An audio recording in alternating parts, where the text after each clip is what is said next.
قرآن مجید میں دو قسم کی آیات ہیں.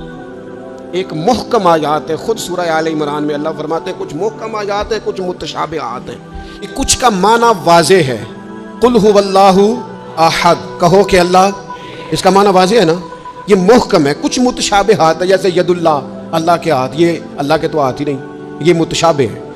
اللہ فرماتے ہیں کچھ آیتیں محکم ہیں، کچھ متشابہ. جن کے دلوں میں کجی ہے نا، جن کے دل ٹیڑے ہیں، وہ متشابہ کے پیچھے پڑتے ہیں. متشابہ کے، یہ جو آپ کو ملنگ ملیں گے نا، ملنگ، وہ آپ سے پوچھیں گے اے اصلی نماز کیڑی ہوندی ہے؟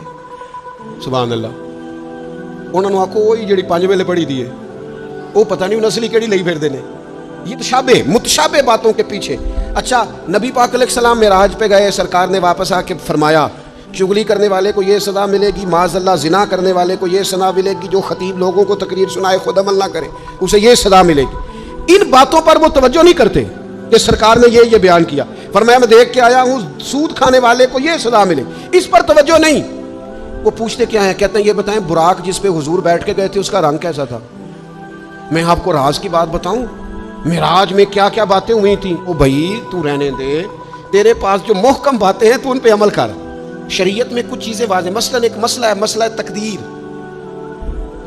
تقدیر پر ایمان لانا ضروری ہے، کہ تشریعات میں نہیں جانا چاہیے. یہ تقدیر کا یہ مسئلہ کیسے ہے، یہ مسئلہ کیسے ہے، اس میں جانے سے نبی پاک نے منع کیا. لیکن لوگوں کو عادت ہوتی ہے وہ باتیں چھیڑنے کی جن کو چھیڑنے سے شریعت نے روکا ہے، وہ چھیڑتے ہیں.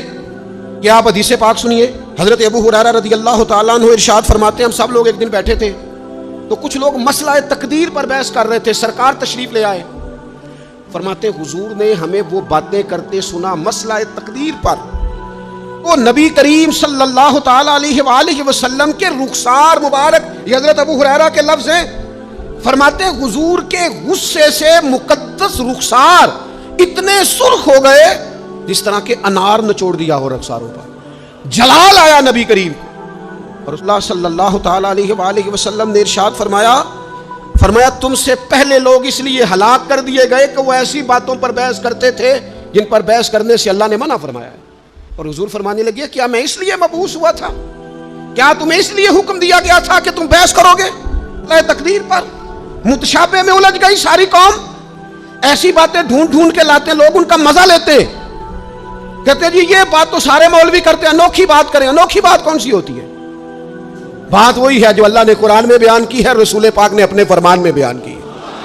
آپ چھپی ہوئی باتوں کی ٹو میں نہ پڑے، جن باتوں سے منع کیا ہے. 2 دفعہ قسم اٹھائی ہے نبی پاک نے، 2 دفعہ رسول اللہ صلی اللہ تعالی علیہ وسلم نے قسم اٹھا کے فرمایا میں تمہیں قسم دے کے کہتا ہوں مسئلہ تقدیر میں بحث نہ کرنا. میں قسم دے کے کہتا ہوں مسئلہ تقدیر میں بحث نہ کرنا.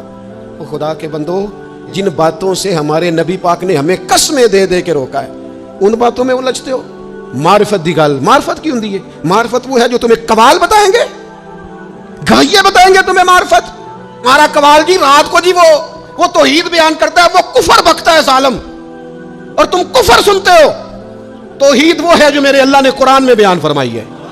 تو هو اللہ احد اللہ الصمد لم یلد ولم یولد ولم یکن لہ کفوا احد. اللہ نے بیان کر دیا، کسی قوال سے سننے کی ضرورت نہیں ہے. اس لیے تصوف اور طریقت کی اصل کو سمجھے آپ. ہم ملنگوں سے باتیں سنیں گے؟ میرے عزیز کبھی بھی ان چکروں میں نہ پڑے، متشابہات میں آپ الجھ گئے.